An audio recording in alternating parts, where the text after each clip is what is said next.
Bien chère geekette, bien cher geek, alors de la ville, de la pas ville, Ubi et Torbi, quel plaisir de vous retrouver.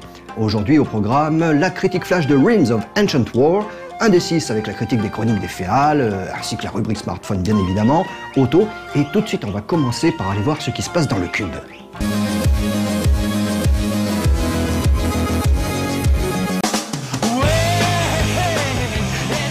Nous sommes tout en haut du Galen Center où la conférence Microsoft va commencer maintenant dans 10 minutes. Donc ça continue encore à se remplir, il y a des queues monstrueuses à l'extérieur. Donc une nouvelle fois, comme l'année dernière en fait, on est au même endroit. On espère qu'on aura un peu plus de surprises, un peu plus de jeux vidéo parce que clairement en 2011 c'était très centré sur Kinect. Là on devrait au moins avoir du Gears of War qui devrait être annoncé et on espère beaucoup d'autres surprises.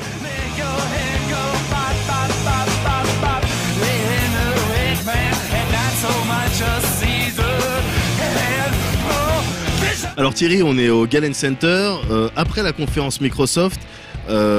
Première question, enfin, malheureusement moi j'y étais pas parce que les badges ils étaient limités. Ils étaient limités, ouais. Tout à fait. Limité à 2 places, donc on est parti avec Jonathan. Et alors première question, la plus évidente, est-ce qu'il y a eu des surprises du côté de Microsoft? Non, il n'y a pas eu de surprise. D'accord, alors maintenant dis-nous ce qu'il y a eu. En fait ça a commencé directement par Halo 4 et ça s'est terminé par Call of Duty Black Ops 2. Donc pour les deux c'était des présentations live. Donc clairement sur Halo 4 c'était plutôt impressionnant. Ça a commencé par un trailer qui était avec des acteurs réels. Ensuite ils ont switché directement au gameplay avec une séquence de jeu qui se passait dans une jungle. Et donc très bien faite, assez impressionnant graphiquement. Il y avait un nouvel ennemi ancien qui débarquait. Voilà. Un nouvel ennemi ancien. Un ancien ennemi. Donc en gros, voilà, un nouvel ennemi débarque dans la licence Halo. D'accord. Au niveau, enfin, je veux dire graphiquement, t'en as eu plein la gueule. Est-ce que c'était pas trop proche de Halo Reach? Enfin, je veux dire parce qu'il est pas. Non, il est c'est vraiment très détaillé. Il y avait plein de petits effets sympathiques. Ça m'a fait penser à Metroid Prime par certains côtés. À Jonathan aussi également. Mais bon, pour l'instant, on attend d'en voir un peu plus, parce qu'ils n'ont pas dit grand chose. Mais ouais, de ce qu'on a vu, ouais, c'est un titre qui a l'air intéressant. D'accord. Et ils ont reparlé de Kinect et il y a eu des choses. Oui, alors ensuite, le deuxième titre, alors lui c'était un peu plus une surprise, même si ça avait filtré peu de temps avant la conférence. Donc c'est Splinter Cell Blacklist. Donc le prochain Splinter Cell qui a été annoncé. Donc il était présenté, donc évidemment c'est un titre Ubisoft. Il était présent sur la conférence Microsoft parce qu'il mettait en avant les fonctionnalités Kinect. Donc par exemple, maintenant on peut utiliser sa voix. Par exemple, imagine, tu t'accroches genre à un petit parapet comme ça, t'es planqué, et genre t'as un ennemi sur un toit qui se balade, qui est en train de faire sa garde. Et en fait t'as juste à dire Hé mec! Et genre t'as le mec qui se débarque, qui dit mec qu'est-ce qui se passe? Il s'approche du bord, il se fait attraper et bing, jeté. Donc tu peux utiliser ta voix pour attirer l'attention et tu peux utiliser ta voix également pour donner des ordres en fait à ton contact qui peut ensuite envoyer de l'artillerie lourde et faire pilonner des zones précises de la carte. Et ça se passe donc visiblement donc Sam. La dernière fois qu'on l'a vu, il était un petit peu sorti d'échelon, etc. Il n'était pas content. Là, visiblement, il est toujours pas content. Il est même sacrément vénère. Mais il a rejoint quand même ses anciennes équipes. Et donc là, visiblement, il bosse toujours pour le gouvernement américain. D'accord. Donc après ce Splinter Cell, qu'est-ce qu'ils vous ont montré? Juste après, ils ont montré, donc, on le sait, Microsoft, c'est une console avant tout qui cartonne aux États-Unis. Et donc, évidemment, ils mettent en avant tous les jeux de sport. Donc, on a eu droit à Madden NFL 13. 2013 à FIFA 13, donc avec une nouvelle fois des fonctionnalités Kinect, et on a Joe Montana qui est venu pour nous faire une petite démonstration en donnant ses petits ordres genre très péchus, et donc on voyait un petit peu les déplacements stratégiques sur le terrain des joueurs en NFL quoi.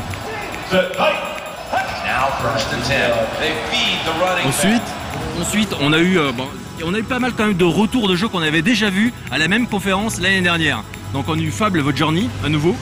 Donc qui est Kinect. C'était celui Kinect entièrement. Ouais, c'est Kinect, vue subjective avec de la magie. Donc ouais, bon, ça a l'air joli. Ensuite, t'avais des vidéos une petite vidéo uniquement. Là, c'était la déception. Juste avant la conférence, je disais normalement on devrait nous présenter le prochain Gears. Ouais. Il nous a été présenté via un teaser, mais genre le plus petit teaser de la Terre. Donc super décevant. En gros, ils nous ont balancé genre quelques images.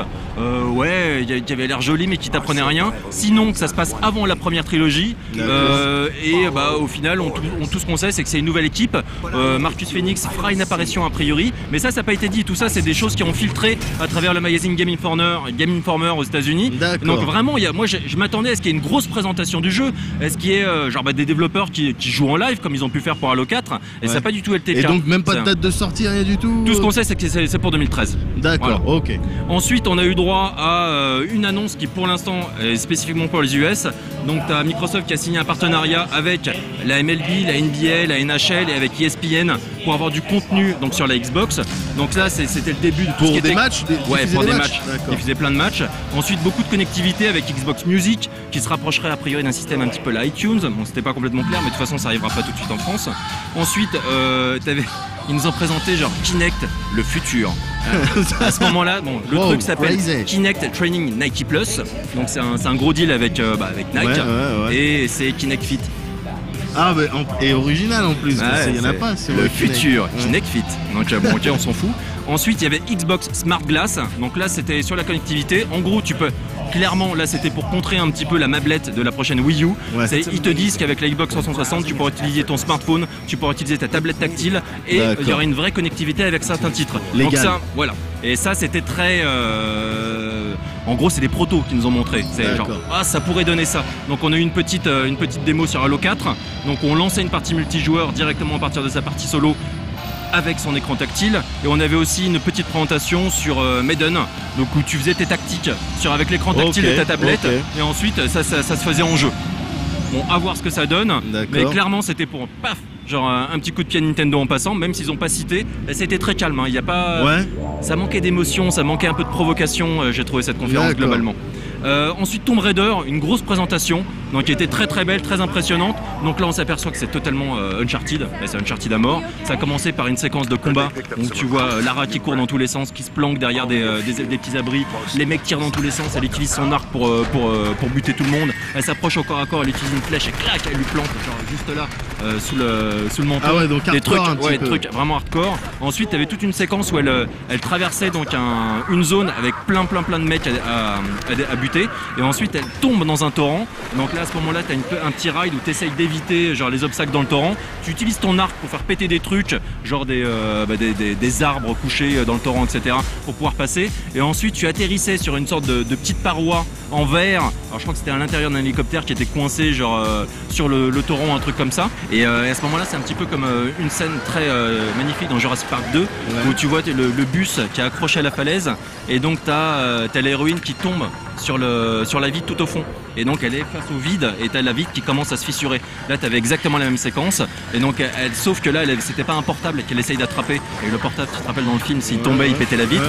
Donc là elle essaie juste d'attraper un parachute, donc elle arrive à le mettre à toute vitesse, la vitre pète, et là bing, elle ouvre son parachute, et donc elle commence à une nouvelle séquence de ride à travers des arbres, et en même temps elle s'en prend plein la gueule, elle se prend des arbres dans la tête, etc. Elle atterrit, et genre quand elle atterrit t'es là genre bon, elle va se faire attaquer par un ours, c'est obligé. On s'est pas fait attaquer par un ours, mais c'était vraiment super pêché, avec des effets spéciaux très jolis. Tu as des effets sur l'image qui étaient vraiment impressionnants, quoi. Donc à travers ça ils en ont mis plein la gueule, mais c'était principalement action, il n'y avait pas la dimension survie, parce qu'il normalement il devait y avoir la dimension survie n'était pas là, vraiment ils voulaient te montrer de l'action. Ok. C'est ensuite quoi d'autre, on a eu 3 petites annonces, mais là c'était vraiment limite des logos ou des mini teasers. Donc on a un jeu qui s'appelle Mater de Gore Verbinski, le réalisateur, donc le mec qui a fait Pirates des Caraïbes, pour Kinect, qui se présente un petit peu comme une sorte de puzzle game a priori. On avait aussi Loco Cycle, on avait aussi le Ascend New Gods qui est le nouveau jeu, tout ça c'est du XBLA, donc a priori donc c'est les auteurs de Toy Soldiers, qui est une bonne petite licence sur XBLA. On avait aussi une démo live de Resident Evil 6, donc le 6ème, ouais, sympa, c'était un peu rigide, tu vois, quand t'as vu genre Tomb Raider juste avant, tu dis ah merde, les Japonais tu sens qu'ils se rapprochent, mais ils ont quand même un petit peu de retard sur le côté vraiment péchu. Ensuite ils nous ont présenté Racketeer, donc un jeu Kinect XBLA qui sortira cet été, donc sans doute pendant le Summer of Arcade, qui se présentait visiblement comme une espèce d'Angry Birds, donc ça avait l'air complètement à chier.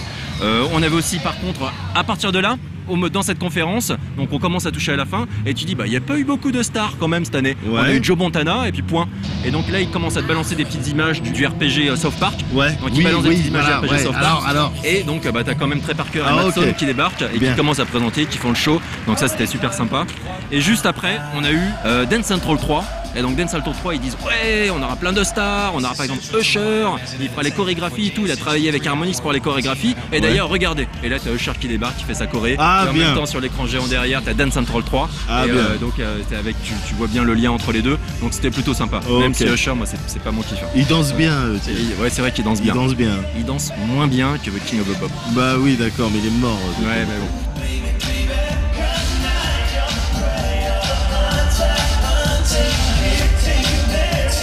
Et ensuite ça s'est conclu par quoi? Comme on le disait au début, par Black Ops 2. Donc là bon, c'est Hollywood de plus en plus, hein. Donc des grosses voix, des explosions, et puis voilà, et beaucoup de séquences en ride. D'accord. Mais c'est très impressionnant. On n'a pas vu la séquence en cheval. On a eu une séquence en fait sur une autoroute où en gros tu avais une ville, alors peut-être Los Angeles, qui se faisait attaquer par 1 milliard d'avions. Et ensuite, tu avais une séquence à l'intérieur de la ville où tu dirigeais un drone. Donc tu disais au drone attaque là, etc. Et ça défoyait dans tous les sens. Et ouais, c'est impressionnant. La bagarre. Ok, très bien. Et donc voilà. D'une manière, alors donne-nous ton dernier feeling, donc le feeling de conclusion. Pour ça, même si on n'a pas encore assisté aux autres. C'est qu'on a vu que des suites. Des gros IP, d'accord, mais que des suites. Et ensuite, on a également eu des titres qui étaient déjà présentés l'année dernière. Et toujours ce même truc sur Kinect. Genre, on pourrait utiliser Kinect pour faire ça, utiliser Kinect pour faire ci, etc. Et moi, je demande du concret, je demande d'avoir un jeu qui fonctionne réellement avec. Et là, ils nous ont pas présenté de nouvelles technologies, ils sont pas projetés dans le futur. Tu sens clairement que cette conf, c'était un petit peu un passage obligé pour Microsoft. Et que la vraie conf, ce sera pour la prochaine Xbox. Et ce sera sans doute pour l'année prochaine, pour le prochain E3 et la prochaine conférence. Okay. Donc, du coup, tu sens, j'étais là, genre, il manquait quelque chose, il manquait un petit truc. Même s'il y a eu des bons titres et des bonnes présentations, Tomb Raider et Splinter et Halo 4, c'était quand même des petits morceaux sympas, quoi. D'accord, mais so far, comme on a dit dans Extra Life, en tout cas, comme j'ai dit dans j'espère clairement que ce sera pas la meilleure conf. So far, pour l'instant, rien de surprise, en tout cas, pas de surprise, rien de foufou. On verra pour les autres conférences qui vont se dérouler aujourd'hui.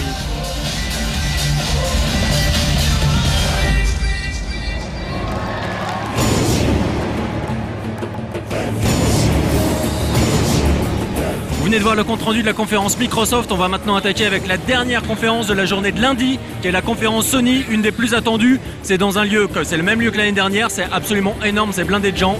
Et comme vous pouvez le voir, il y a une très très belle scène. Donc on espère aussi avoir des belles présentations de jeux et des petites surprises.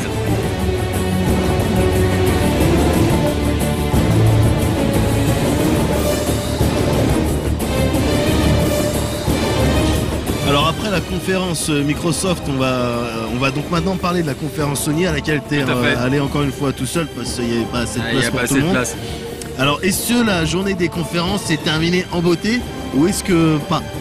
C'est terminé un peu comme ça a commencé en fait avec la conférence Microsoft. On discutait un petit peu avec Jonathan et c'est vrai que t'as la sensation que pour Microsoft comme pour Sony, c'est la fin d'une génération pour eux. Donc du coup c'est la Xbox 360, la PS3, etc. On sent que c'est du passé déjà aujourd'hui et donc du coup c'est les dernières cartouches qui jouent, mais il n'y a pas d'annonce, il n'y a pas de nouveauté.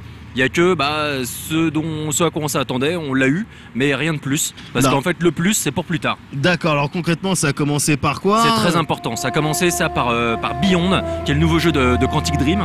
Et donc, bon, là, les gens qui ont fait Heavy Rain. Et donc, là, une nouvelle fois, c'est curieux, parce que quand tu veux parler de Beyond, en fait, tu en parles comme tu parlerais d'un film. Ce qu'on a vu, c'est une séquence en temps réel, certes, mais on n'a pas aucune idée du gameplay. On ne sait pas du tout comment ça joue, on ne sait pas s'il y aura autant de QTE que dans Heavy Rain, on ne sait pas si on dirigera le personnage à un moment donné. Tout ce qu'on sait, c'est qu'on va contrôler, qu'on va incarner un personnage qui s'appelle Jodie Holmes, et en fait qui est une jeune fille et également une femme, puisqu'on va la jouer sur 50 ans de sa vie. On va la jouer toute petite et on va la jouer alors qu'elle grandit. Et en fait, elle a la capacité visiblement de communiquer avec l'au-delà, donc de voir les morts, de sentir des présences, etc. C'est resté assez mystérieux. Et en fait, toute la présentation, c'était elle qui était coincée dans un commissariat. Et dans le commissariat, tu avais un vieux flic qui lui posait des questions, puisqu'il avait visiblement récupéré au bord de la route. Elle dit pas un mot pendant toute la séquence, et donc il est là, genre c'est super bien joué. Il faut savoir que l'actrice qui va incarner, qui prête sa voix mais qui prête aussi son visage, puisque ça utilise une nouvelle fois la performance capture, c'est Ellen Page, donc l'actrice de Juno, de Inception, etc. Donc une super actrice, et là c'était clairement en termes de jeu c'était convaincant. enfin en termes de jeu d'acteur. Voilà. Et donc voilà, elle est dans le commissariat, elle dit rien. Le mec s'éloigne à un moment donné pour aller faire des recherches sur elle. Et là, t'as tout le SWAT qui débarque et avec un type qui dit où elle est, etc. Et ça va s'arrêter genre net au moment où il s'apprête à rentrer dans la pièce où elle se trouve. Et visiblement, la possibilité d'utiliser des pouvoirs un peu particuliers, comme la télékinésie, ce genre de choses. Donc elle peut bouger des objets et il semblerait qu'elle soit très puissante également. D'accord. Donc le pitch, c'est que elle arrive à communiquer avec les morts, parce qu'il y a une série qui existe avec Jennifer Love Hewitt. Moi j'aime bien, je regarde ça. Je connais pas moi. À l'époque où j'avais pas de travail. Et alors ensuite, après ça, donc ok, ils ont commencé par ça bien. Ensuite, ils nous ont montré PlayStation All-Star Battle Royale. Ouais, donc ça, c'est le Smash Bros. Exactement. Ouais. Donc la grosse nouveauté, l'annonce, c'était qu'il y a du crossplay entre la PS3 et la PS Vita. Donc on a eu droit à une démo live où 2 personnes jouaient sur PS Vita et 2 autres jouaient sur PS3. Donc voilà, ensuite on pourra l'essayer sur le stand de Sony, donc on pourra voir, se faire la main un petit peu, sentir le truc. Pour l'instant moi j'étais là, c'est du Smash quoi, donc moyennement intéressant. Et ça peut être sympa. Après ça peut être sympa pour ceux qui peut être très sympa. N'ont jamais possédé. Mais en termes de nouveautés, c'est moyennement intéressant. Non, sinon que tu as le casting des personnages PlayStation. Et d'ailleurs il y a 2 nouveaux personnages qui ont été annoncés, c'est Big Daddy, donc de BioShock, et également Drake qui pourra être joué. D'accord. On avait également on aura du cross-controller DLC, c'est-à-dire qu'en gros tu pourras utiliser ta PS Vita pour interagir avec et faire des différentes choses, fabriquer des maps, jouer, etc. avec Little Big Planet 2. D'accord. Il y a eu quelques annonces PS Vita, mais pas trop. On s'attendait à beaucoup plus. Et ils ont même, à un moment donné, tu sentais que c'était pas la priorité numéro 1. Ils ont quand même promis des choses, mais on n'a rien vu. Mais attends, ça veut dire carrément, genre ils abandonnent. Enfin, tu vois. Non, ils abandonnent pas. Ils abandonnent pas. Le lancement, il était un petit peu fébrile. Ouais. Et là, ils abandonnent. Non, ils abandonnent pas. Mais on va voir là tout de suite. Ils ont annoncé, par exemple, que Call of Duty Black Ops Declassified va sortir sur PS Vita. Wow. C'est juste une annonce. On n'a rien vu. Par contre, ce qu'on a vu, c'est Assassin's Creed 3 Liberation. D'accord. Lui, va sortir sur PS Vita en même temps que qu'EC3, que Assassin's Creed 3 sur les autres consoles. Donc, on va jouer cette fois-ci un assassin fille.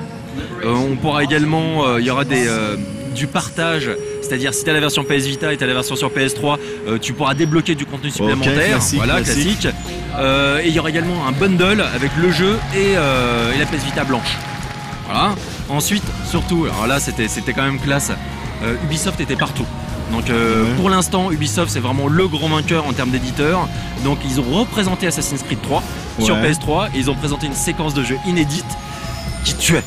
C'est-à-dire en gros t'es sur un bateau, t'es en pleine mer des Caraïbes et tu peux diriger toi-même le bateau au gouvernail. Ouais, mais c'était pas un petit peu bizarre. Non, ça c'était vraiment super beau, ça avait l'air de super bien jouer. T'es attaqué de toutes parts et là tu peux dire à tes mecs de allez tirer, et là ça pète dans tous les sens, tous les canons qui partent, et ça s'est terminé au moment où tu commençais à avoir une séquence d'abordage.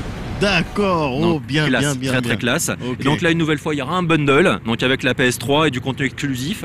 Et ils ont également représenté Far Cry 3. Et donc avec une annonce que Far Cry 3 proposera une campagne coop à 4. Donc ça c'est sympa, pas uniquement sur PS3, sur toutes les consoles.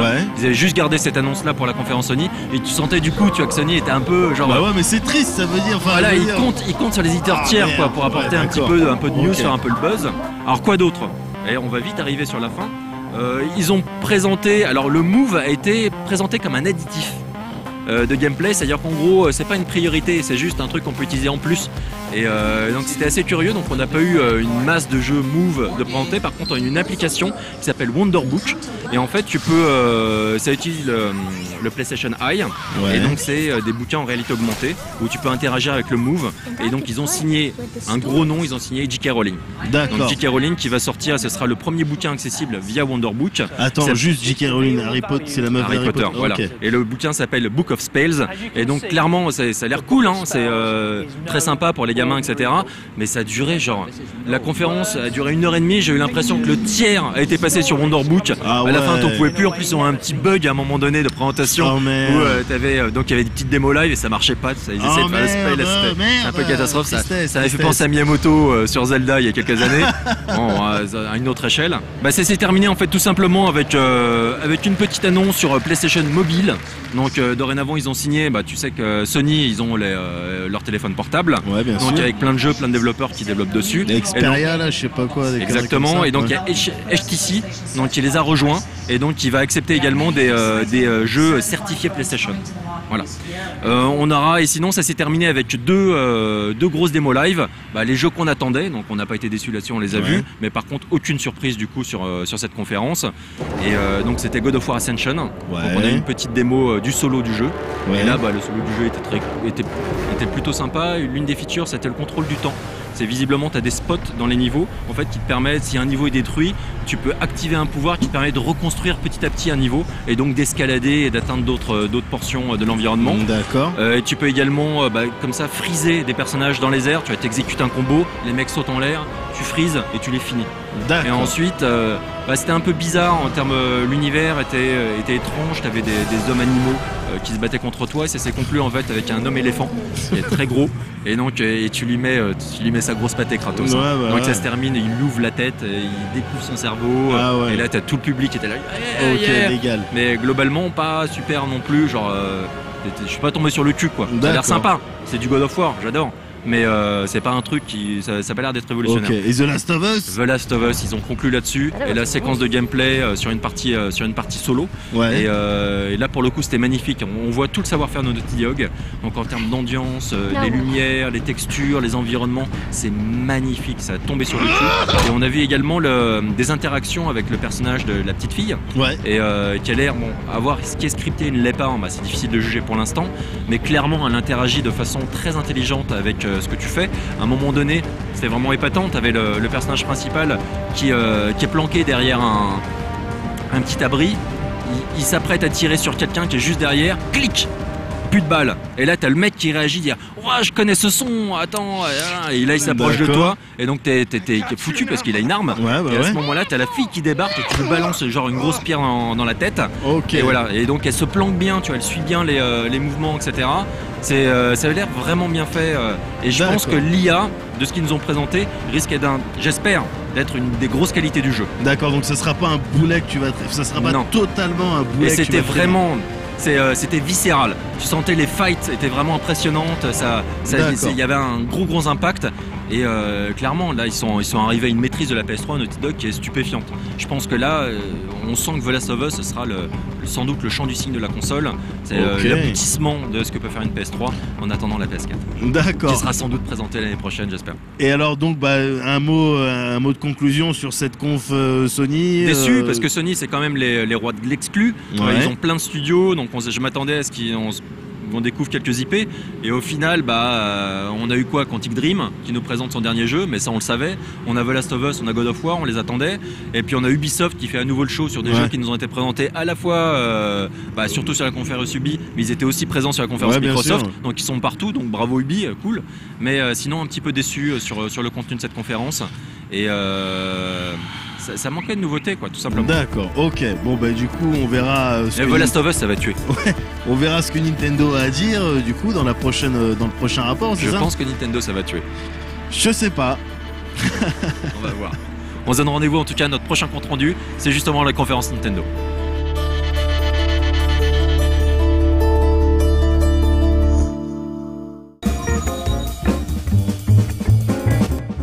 Ces temps-ci, je passe quand même beaucoup de temps à la campagne chez ma maman. Alors si vous saviez, l'air frais, les petits oiseaux, c'est chouette, mais c'est chouette. Mais comme je vous l'avais déjà exposé, être un geek loin d'une connexion internet, c'est pas tous les jours facile. Mais ça y est, ça a changé. Mon frère a tout arrangé, il a contacté un fournisseur de téléphonie, vous savez, celui avec de la grume dedans. Et comme ça, maintenant, on est connecté à la civilisation virtuelle. Bon, en même temps, on est assez loin du relais, alors on a une parabole pour recevoir la télé numérique. Et j'ai toujours pas trouvé nos lives dessus, alors peut-être que je me débrouille comme un manche, mais ça m'étonnerait quand même. Par contre, pour Internet, on nous a annoncé du 20 mégas, pas de problème. Pour le quartier, c'était quand même tellement inespéré que, sur les conseils de ma meuf, j'ai regardé les petites lignes du contrat. Alors là, c'était bien spécifié, débit 20 mégas ou moins. Mais en tout cas, j'aurais pas moins de 512 kilos. 512 kilos, j'étais pas très rassuré,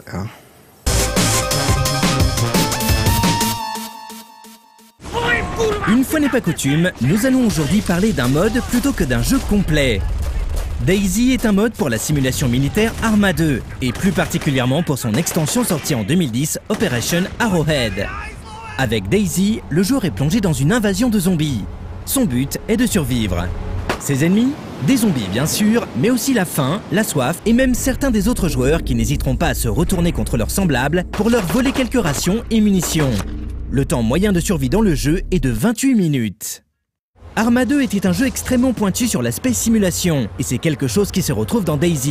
Ici, on vit l'invasion de manière réaliste. Ce n'est pas le moment de se prendre pour Rambo. Sautez d'un endroit trop élevé et vous vous casserez une jambe. Ne pensez pas pouvoir courir des kilomètres sans vous épuiser, et en cas de blessure, vous perdrez du sang et il faudra stopper l'hémorragie avec un bandage. Les zombies sont dangereux et ils réagissent à la vue et à l'ouïe. Il faudra avancer silencieusement, se cacher et éviter de faire du bruit. Si vous vous faites repérer, ne pensez pas pouvoir semer un zombie. Les villes disponibles sur la carte du jeu regorgent de ressources ça et là, mais les zombies y sont concentrés ainsi que les autres joueurs. Et ceux qui préfèrent éviter les villes, certes très dangereuses, pourront choisir de chasser les animaux sauvages pour se nourrir. Le jeu propose un système de personnages permanents sur les multiples serveurs, permettant de reprendre où on en était. Suivant le serveur, le joueur aura droit ou pas à un viseur. En tout cas, il n'y a pas de barre de vie mais des statistiques, et il faudra trouver des ressources pour rester en bonne santé. En cas de mort, le joueur reprendra de zéro près de la côte. DayZ se déroule dans la région de Tchernarus, une région imaginaire qui serait située dans l'ex-bloc soviétique. La carte fait 226 km², ce qui représente une sacrée surface à explorer. Le jeu propose une alternance jour-nuit qui est calée sur l'heure du serveur. Et attention, la nuit, il fait vraiment nuit. Heureusement, on pourra s'orienter grâce aux constellations. En cours de jeu, on est très vite pris par l'ambiance très particulière qui se dégage de ce mode. Au niveau graphique, tout va bien. On aurait dit que le moteur d'Arma 2 était fait pour cela. Mais c'est l'ambiance sonore avec ses petites musiques angoissantes et ses bruitages subtils qui est vraiment extrêmement réussi. Et le fait que d'autres joueurs soient présents sur le serveur, dans cette simulation de survie extrême, rend les rencontres extrêmement tendues. Les forums en ligne insistent sur des codes de conduite très stricts en cas de rencontre. Ne jamais viser l'autre avec son arme, toujours approcher prudemment, etc. En théorie, le regroupement et le partage de ressources devraient permettre de survivre plus facilement. Mais en groupe, les nerfs des joueurs seront mis à rude épreuve. D'ailleurs, les joueurs ayant tué volontairement trop d'autres joueurs seront marqués comme des bandits et on peut voir des affrontements de groupe prendre place. Si vous voulez jouer à DayZ, rappelez-vous bien qu'il s'agit d'un mode. Le mode en lui-même est gratuit, mais il faut posséder Arma 2 et Arma 2 Operation Arrowhead pour pouvoir en profiter. La compilation des deux titres, disponible sous le nom Combine Operations, marche avec le mode. Sachez tout de même que l'installation est un peu complexe pour les néophytes, et sachez aussi que le mode est actuellement en alpha, c'est-à-dire que son développement est en cours, qu'il y a des bugs et que ça évolue très vite. Mais malgré cela, on ne peut qu'être admiratif devant le travail accompli et devant le résultat. On n'avait jamais connu un tel réalisme dans une invasion de zombies.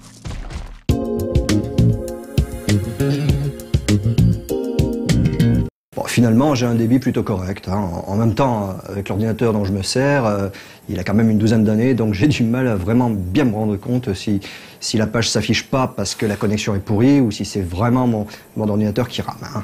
Par contre, ça tombe bien, pas besoin d'ordinateur pour la chronique qui suit. Vous vous souvenez peut-être de l'interview de Mathieu Gabory, qui avait aussi présenté un 100% du vendredi. Et donc, son cycle de romans Les Chroniques des Féales a été récemment adapté en jeu de rôle. Et maintenant, il est temps de décortiquer ce jeu de fantaisie un peu spécial.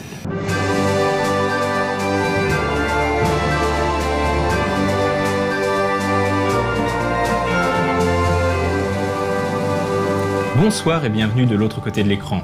Il y a quelques semaines, nous avions reçu Mathieu Gabory, l'auteur des romans Chroniques des Féales, qui nous avait parlé du jeu adapté de son univers. Aujourd'hui, nous allons pouvoir examiner plus en détail ce jeu de fantaisie assez unique. Au commencement était le néant. Puis vint la source, et la source engendra l'onde primordiale et le monde. Touchés par la source, des créatures divines firent leur apparition, les Féales. Ils étaient au nombre de 10. Aspic, basilic, caladre, chimère, dragon, griffon, licorne, pégase, phénix et tarasque. Mais bientôt le néant refit son apparition et dévora les étoiles. La grande nuit tomba sur le monde.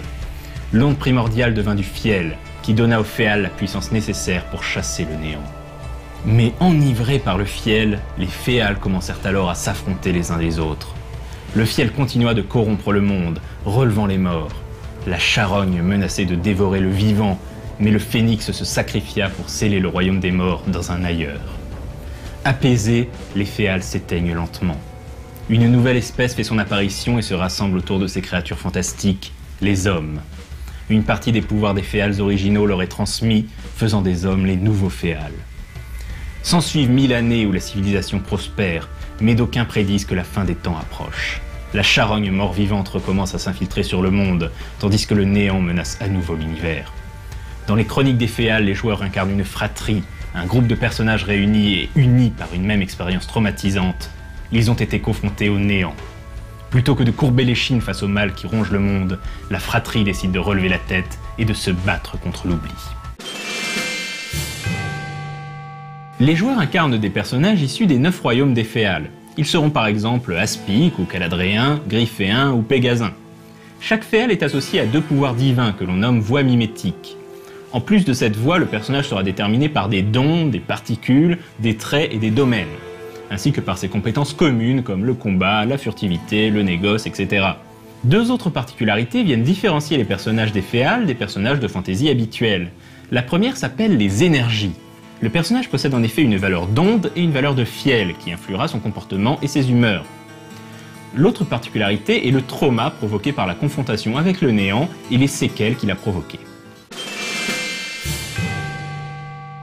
Le système de jeu des féals est basé sur des jets de dés à 10 faces. Le principe de base, réduit à sa plus simple expression, est le suivant. Lorsque le joueur veut utiliser une compétence, il va lancer autant de dés 10 que son score dans la compétence. Selon la difficulté de l'action, il doit obtenir 1 à 6 réussites sur les dés lancés. Les réussites sont les dés dont la valeur est inférieure ou égale au domaine correspondant. Les domaines sont par exemple le corps, l'esprit, la foi, etc. A noter que si le D10 obtient un 0, alors c'est un échec car le 0 représente le néant. En revanche, obtenir un 1 est toujours une réussite car le 1 représente l'unité. Les Chroniques des Féals est avant tout un univers fascinant. Mettant en scène des personnages aux motivations troubles et animés d'une héroïque noirceur, les Féals transportent les joueurs, ou même le simple lecteur égaré sur ces sombres sentes, vers des rivages balayés d'une poésie morbide. Et pourtant une lueur d'espoir brille, faible flamme tremblotante qu'il revient aux joueurs de protéger de l'oubli que représente le néant. Finalement, le seul défaut du jeu, c'est qu'il lui manque une porte d'entrée simple à appréhender, une description des grands principes qui nous prendrait un peu par la main. L'univers est tellement dense et touffu qu'on se sent forcément un peu démuni lorsqu'on ouvre ce grimoire pour la première fois.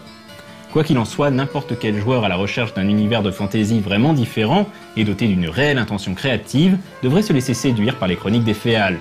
D'autant plus que le livre est très beau avec une direction artistique qui laissera des traces. Quant à moi, je vous dis à dans 2 semaines, et d'ici là, jouez bien!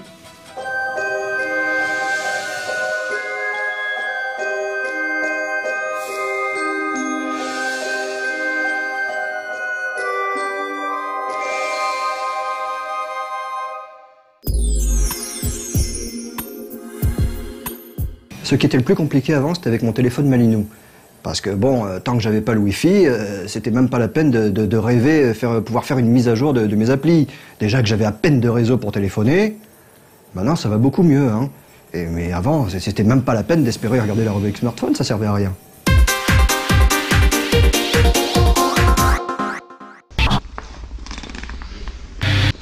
Gouge est un jeu totalement concept, à la fois psychédélique, électro, rythmique et minimaliste. Édité par The Game Atelier, dont il s'agit du 2e titre après Flying Hamster, en attendant Sunflowers sur PS Vita, ce jeu d'adresse a été créé par le game designer indé Étienne Perrin. On peut ainsi télécharger gratuitement une version light de Gouge sur son site officiel etienneperrin.com. Mais il faut avouer que la version téléchargeable sur iOS, dont une partie est également gratuite, s'avère nettement plus agréable à jouer, l'écran tactile de votre iPhone ou de votre iPad offrant un contrôle bien plus précis que la barre espace d'un clavier. L'objectif est de parvenir à maintenir une jauge le plus près possible de son maximum. Plus vous êtes proche, plus vous engrangez de points. Mais si vous touchez la limite, c'est le game over. Il faudra donc doser subtilement chacune de vos mini-pressions sur l'écran pour littéralement faire preuve de doigté, tout en parvenant à maintenir un rythme élevé pour ne pas voir votre jauge redescendre. D'autant plus que celle-ci se remplit, il vous oblige de temps en temps à reculer pour valider un bonus.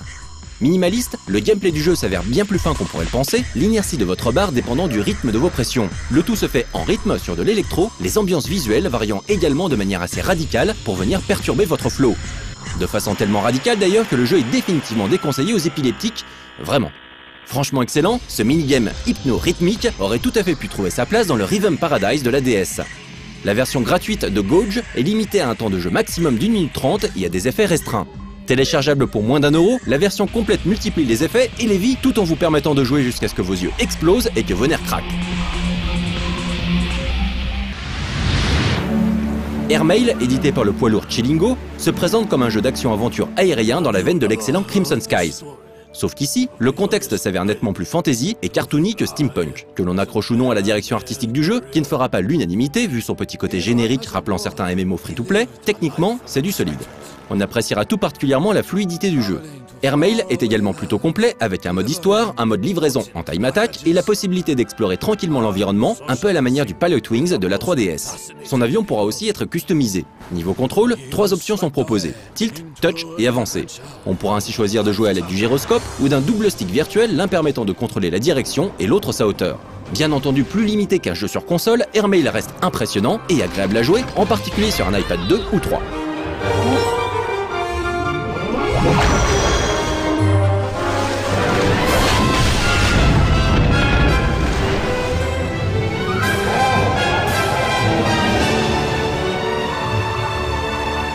No one expected that someone so small could carry a message so big.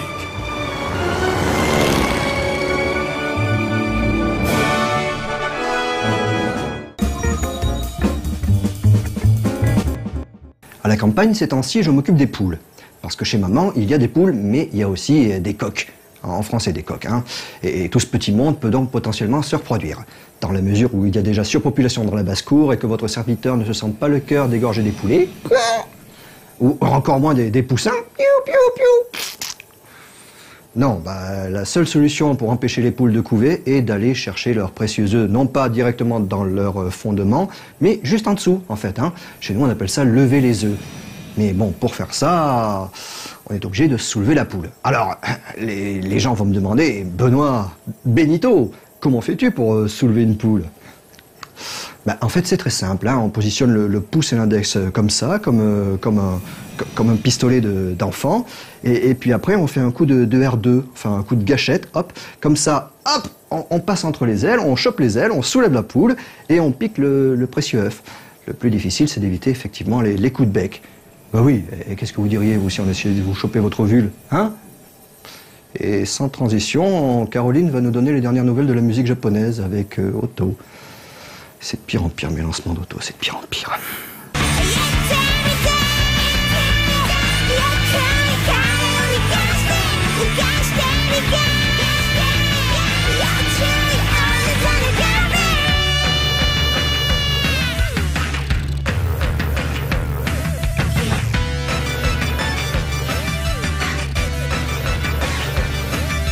Bonsoir à tous et bienvenue dans Otto. Nous sommes déjà en juin et à partir de la semaine prochaine, toutes les émissions seront consacrées à vous présenter les artistes qui se produiront dans le JE Live House cette année. Et on va commencer l'émission avec un live report.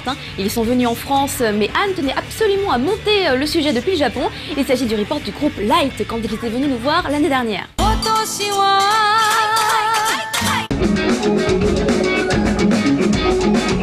Après 3 ans d'absence en France et en Europe hors pays anglophone, le groupe instrumental Light est revenu jouer à Paris au mois d'octobre 2011 sur la scène du Glazart. Pendant ces 3 longues années, le groupe a beaucoup gagné en notoriété sur la scène japonaise et internationale avec des tournées aux États-Unis ou encore en Asie. Mais on attendait la sortie d'un nouvel album pour qu'il revienne en Europe. Ce fut chose faite avec For All the Innocents, sorti quelques mois plus tôt.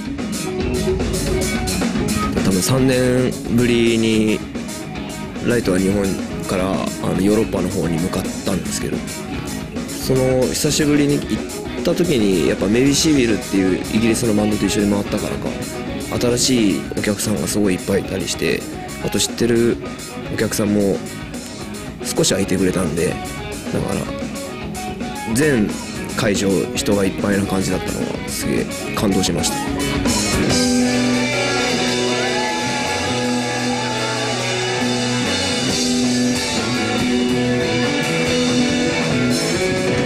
フランスとかだとやっぱりそのファンタジアの曲ノーライフでやってくれてるからゴーストダンスがすごい盛り上がります。あとやっぱ YouTube とかPV で使われてる曲だったりとかライブ映像でアップされて海外に行った時にこうお客さんがアップしてくれてるやつとかがあったりするんですよ。そういう曲があるとそれを知ってる人は見てくれてるんだろうなって思ってます。で逆にフォールジノセンス出してもフォールジノセンスはヨーロッパで出してなかったんで、だから多分みんな知らない曲なんだろうなって思いながら、なんか逆に自分たちが変化してることをお客さんは知らない感じなのかなって思ってましたけど。Il faut bien dire que depuis le temps, le style musical de ce groupe en constante évolution a pas mal changé en incorporant notamment beaucoup de sons électroniques et un synthétiseur à leur formation de base, de guitare, une basse et une batterie. Après avoir longtemps été catalogués math rock ou encore post-rock, les membres de Light souhaitent s'affranchir de ces genres pour faire de la musique instrumentale ou en incorporant des voix comme plus récemment. フォールジノセンスで、そのさっき言ったファイレース&パラピーツとかで声というものを楽器的な感じで入れてみたんですけれども、それのさらに延長上でちゃんと歌を入れたらどうなるんだろうなっていう、そうですね、実験的というか挑戦的に入れてみました、歌を。はい。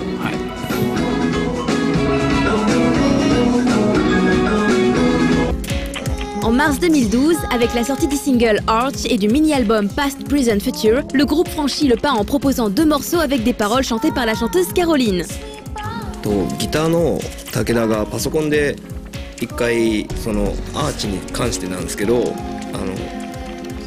形をとりあえずこういうのをやってみたいっていうのがエレクトロニカな形でできてるやつを自分たちでバンドで返してやってってる上で、一番テーマでピアノで鳴ってた音がこれボーカルにしたいねって話になって、そこからボーカルの人がでもそれは本当に女性ボーカルっていうことだけすごい考えてはいたんですけど、どういう人に知り合うかとかっていうのも全くなくて、でちょうどキャロラインと別の関係で知り合いになれて、でキャロラインとこう話してる時にそういうようなライトのやり方みたいなのをすごい理解してくれて、ですごいうまくバンドと溶け込めたのかなと思います。このミニアルバムは前のフォールジノセンス出した時点で、結構やりきった感がみんなの中でも傑作だ、よくできたっていう感があったんで、あとこれをさっき言ったヨーロッパツアーで回った時にシンセとか前のはすごい入ってたんで、そういうんじゃなくてバンドだけでのその演奏とかのパワーみたいなのをなんか表現していきたいねっていう話をすごいして、それでできたのが1曲目に入ってるボンドだったりとか、過去も今も入って歌も入ってる、タイトル通りの作品になったんじゃないかなって。On pourra remarquer que les gros changements de style du groupe correspondent aussi à des changements d'âge, puisque presque tous les membres viennent d'avoir 30 ans. Et Light à 40 ans, ça donnerait quoi par exemple? ライトっていうバンドが、新しいものを見つけようというのをコンセプトみたいな感じで頑張ってきてるから、40になっても新しい音楽を探し続けると思います。どんどん変わっていくと思います。On a hâte de revoir bientôt en France ce groupe qui ne se cantonne pas dans un style qui marche, mais se remet en question à chaque nouvelle sortie et ne cesse de surprendre leur public.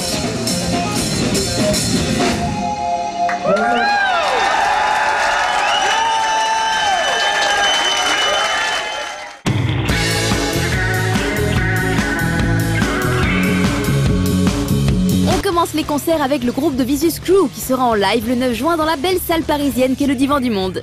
On enchaîne avec le groupe de rock indé Noatic qui sera en tournée en France du 14 au 20 juin. Ils seront en concert à Roissy-en-Brie, à Bordeaux, à Blanquefort et à Plassac. On continue dans un style complètement différent, croyez-moi, vous allez swinguer avec les Osaka Monorail. Ils seront en France pour 3 dates, le 3 juillet à Cognac, le 20 à Bonneville et le 21 à Chanac. Début juillet, vous aurez aussi la douce voix de la chanteuse Tsubasa pour vous transporter dans un univers de douceur. Elle sera le 5 juillet à Paris au Caméléon et le 9 toujours à Paris mais cette fois au Popines. On termine les concerts avec un Nipolicino. En plus de leur passage à Japan Expo, ils seront également en tournée en France jusqu'au 17 juillet. Donc si vous êtes fan de Visu et que vous n'êtes pas loin d'Orléans, Rennes, Nantes, Montpellier ou encore Lyon, notez bien les dates affichées à l'écran. Ça y est, c'est la fin de l'émission, il est temps maintenant de passer aux nouveautés qui entreront en rotation sur nos lives juste après le J-Top samedi soir. Et cette semaine, vous aurez le 8e opening de Naruto, il s'agit de Remember du groupe Flow, le clip avec les têtes de poisson, et en guest star, il y a le compositeur Kida Taro. Il y aura de quoi satisfaire les fans de Vocaloid aussi avec un nouveau clip de Chorus qui entre en rotation, il s'agit de Tsubaki Hime, qu'on pourrait traduire par la dame aux camélias ou la princesse Tsubaki, mais en tout cas Tsubaki ça veut dire les camélias. Pour les fans de pop, un clip plein de couleurs, Michi avec Change the World, j'adore ce clip avec tous les ballons de peinture qui fusent dans tous les sens, et en plus c'est une chanson très positive. On a aussi de quoi contenter les fans de Visu, le clip Bassery de Blood ne va pas tarder à être votable, et étant un petit peu fort, un petit peu violent en fait, il sera diffusé qu'après 22h. On revient sur du rock plus punk avec Total Fat et leur nouveau clip Party Party, une chanson hyper punchy qui donne effectivement envie de faire la fête. On aura encore du visu très coloré cette fois, il s'agit de The Kiddie avec Masterpiece que vous avez déjà vu en fait dans Japan Emotion. Et si vous aimez le report du groupe Light, vous serez sûrement content d'apprendre que leur nouveau clip Bond débarquera à l'antenne sous peu. Et visuellement c'est toujours aussi sympa à regarder. Il y aura aussi un clip du groupe Noatic dont on a parlé dans les concerts, ils seront en tournée en France en juin et vous allez bientôt pouvoir voter pour leur clip Achieve Real Karma. Il y aura aussi le clip du HG pour lequel vous votez chaque semaine sur le forum de No Life et enfin un clip qu'on vient tout juste de recevoir. Alors qu'on dit tout juste, genre, on l'a eu la veille du tournage. C'est le tout nouveau clip de Man with a Mission, Get Out of My Way featuring Gerok. Alors Gerok, c'est un concept. En fait, comme ils disent sur leur site officiel, c'est Sparkling Rock Music. En fait, ils utilisent des eaux gazeuses pour créer des nouveaux effets en fait, et c'est super original. Et Man with a Mission a travaillé donc avec eux pour ce nouveau titre. Vous comprendrez mieux pourquoi est-ce qu'il y a toutes ces bouteilles dedans, et quand ils appuient sur la pédale Gerok, bah, on entend les effets. Je vous laisse donc avec ce super clip, pensez à voter pour le J-Top, on se retrouve la semaine prochaine dans Auto. Bye.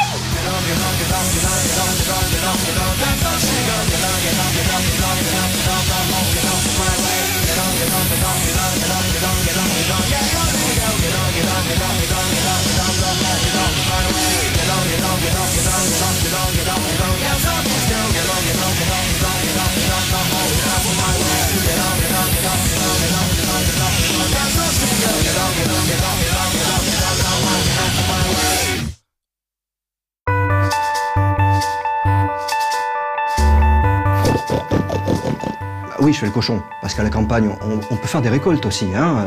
Il y a de quoi récolter des tomates, des châtaignes, des champignons en fonction de la saison. Alors tous les jours, on prend son petit panier ou son sachet plastique. Faut arrêter les images d'épinards. Et on récolte. Alors, au fil des jours, on devient de plus en plus doué en récolte, on peut récolter de plus en plus. Et puis avec ce qu'on a récolté, on fait de la cuisine. On devient de plus en plus doué en cuisine et on peut se nourrir avec. Moi, je vous dis, la vie, ça a tout pompé sur le Meuporg. C'est une constatation terrible. Mais ça ne vous empêchera pas de dormir, parce que je vais vous faire des gros bisous. De la campagne. Plein d'air pur et d'air frais, des gros bisous, plein d'amour.